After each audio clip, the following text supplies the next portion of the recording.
Caro Gianluca, buongiorno. Dear Gianluca, good morning. Greetings from Japan.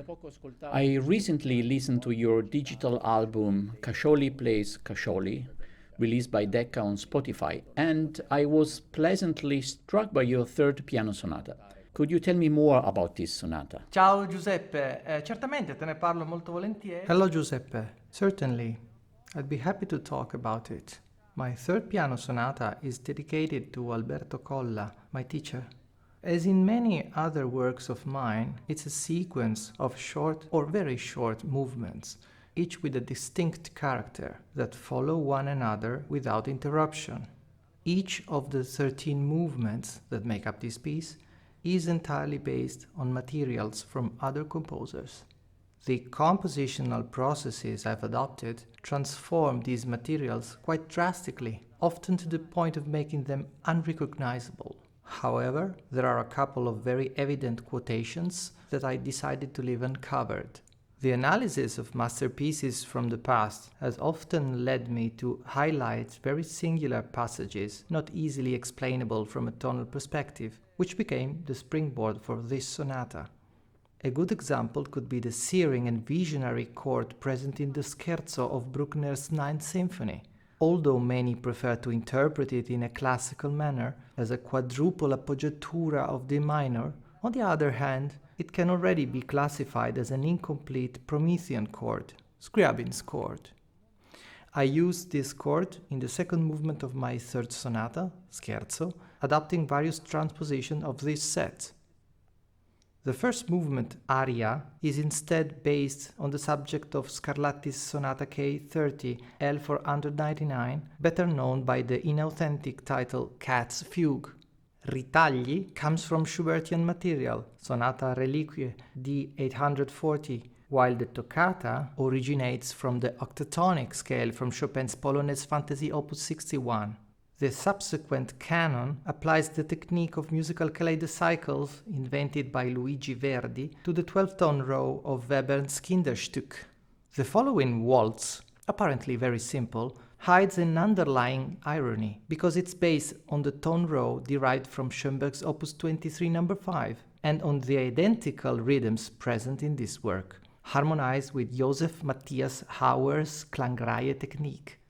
Hauer discovered the 12-tone technique ahead of Schoenberg and was always seen by the latter as an enemy to be eliminated.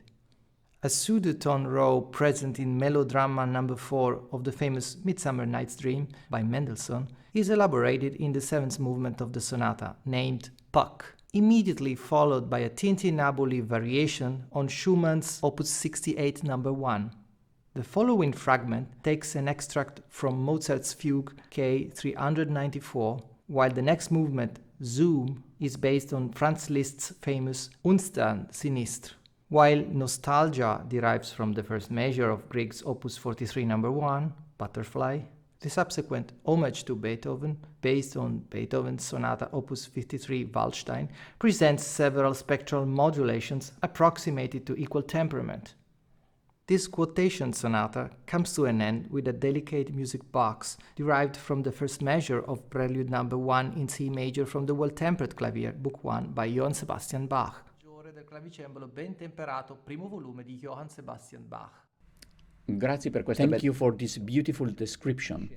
I am struck by the conciseness of this work. It lasts only 10 minutes despite consisting of 13 movements. Esatto. Ho lavorato soprattutto sulla sintesi. That's true. I worked mostly on synthesis.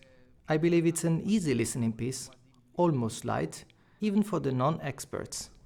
Concordo pienamente. I completely agree, but behind this lightness, one can also perceive a profound link between tradition and innovation. Could you describe in detail the way you elaborated the quoted materials from past composers? Lo scherzo sulla nona di My scherzo, based on Bruckner's Ninth, starts from the defective Promethean chord already mentioned and moves this set to various transpositions while Bruckner's original rhythm is slightly altered and then serially permuted with prime form, inversion, retrograde inversion. I notice similar serial permutations in other movements of the sonata as well. Is that correct? That's correct. For example, in the toccata, I use Chopin's original octatonic fragment and treat it as a defective tone row. I divide it into multiple partitions within which rotations of pitches occur. The piece Nostalgia uses the same serial principle and applies it to rhythm as well. Tell me, the fifth movement is a canon that you call kaleidocycle, using the terminology of its inventor, Luigi Verdi. This name is very interesting. How did you construct the kaleidocycle? I took the tone row from Webern's Kinderstück. I harmonized it with a single chord, a minor seventh. I inverted the notes of the chords in order to obtain the minimum movement of each part. I thus obtained a structure that can be regarded already as the essence of a canon. If we call the soprano A, the alto B, the tenor C, the bass D, we just need to create potentially infinite A, B, C, D sequences in each voice. The small square at the bottom of the page shows the entries of the canon with the letter A marked in red color. At each new canonic entry, the entire structure is transposed exactly one tone down. And the movement that comes right after this, the waltz, uses the exact same rhythm as Schoenberg Walzer Opus 23 number 5, but crystallizes it on a single note, on a D-flat pedal tone. It's a polarization that probably would have scandalized Schoenberg, right? He would have written you one of his threatening letters. And the original 12-tone row, where did it end up? La serie dodecafonica originale, però, dov'è finita? È finita proprio dentro a una Klangreihe nello stile di Hauer. It ended up inside the Klangreihe in Hauer style, derived precisely from Schoenberg's original tone row. Schoenberg possa perdonarmi per questa ironia. Certo, il re bemolle polarizza. Of course, this D-flat polarizes the harmonic field rather strongly. I hope Schoenberg can forgive me this irony towards him. Klangreihe in German means harmonic link. What did Josef Matthias Hauer actually mean by this term? Con questo termine. Hauer meant a succession of very simple chords derived from any 12-tone row. I used Schoenberg's tone row, here shown in red color. You then have to insert the notes of this tone row into a 4-voice structure in which each voice has a specific limited range. The space of such limited range is equally divided among the 4 voices. Each voice deals with only 3 notes. The bass can only deal with C sharp, D, D sharp, the tenor only E, F, F sharp, and so on, filling up the octave. With this procedure, each note of the tone row ends up in a specific voice, depending on its limited range. Is that correct? That's correct. And each voice sustains each note until it has a new one to make. L'accordo conclusivo è poi posto anche. The final chord is also placed at the very beginning of the Klangreihe, and by so doing, it becomes a cyclic process. I see. Thank you. Let's move on to the 10th movement. Why is it called zoom? What does it mean? What are you actually zooming? Yes, it's a microscopic enlargement of the sound itself, to use a Grisey-like spectralist terminology. Let's focus on Liszt's fragment examined here. And let's imagine it twice as slow, visualizing the overtones of each single note unfolding progressively towards the treble. Well, this is what I did, approximating it to equal temperament, of course. This also generates overlaps of different harmonic spectra in some sections. Have you used spectralist-derived techniques elsewhere as well? Tecniche di derivazione spettralista anche altrove? Sì? Yes, in Homage to Beethoven. As you can see, starting from Beethoven's C major triad, I continue moving higher and higher along the overtone series of C. After various transpositions, an amusing slowing down begins. This piece is undoubtedly the climax of the entire sonata, as well as being the longest movement, right? Sì, è così. E dopo questo culmine... Yes, that's right.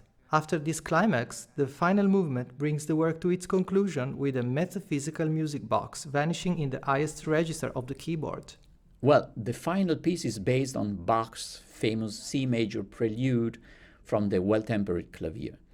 In this piece, you apply an interval reduction technique in the manner of Franco Donatoni. What does that mean exactly? It's very easy. All intervals are considered, in this case from Bach's fragment, and with each new reiteration of the passage, the intervals are tightened to the maximum possible extent. Once the maximum degree of compression is reached, the upper note of the interval will be transposed to the higher octave, and then the reduction process can continue.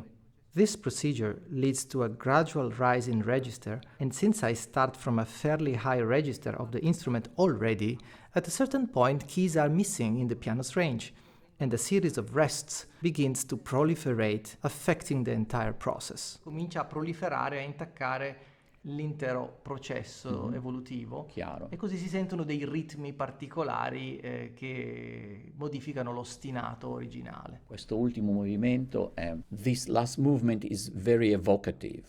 I would even say cathartic, and with an unexpected ending. One last question. Where is it possible to buy the score of your third piano sonata? Molto semplicemente sarà. It will be sufficient to write to me using my official website, and I will be very happy to send a free copy of the work to anyone. It's possible to listen to the entire work on YouTube with a scrolling score, or purchase the tracks in very high resolution on all digital platforms, up to 192 kHz 24-bit. Thank you for the information, Gianluca.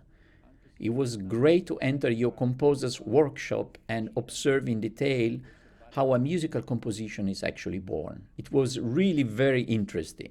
Thank you very much indeed. Figurati, grazie a te. You're welcome. It was a real pleasure. Thank you. See you soon. Ciao.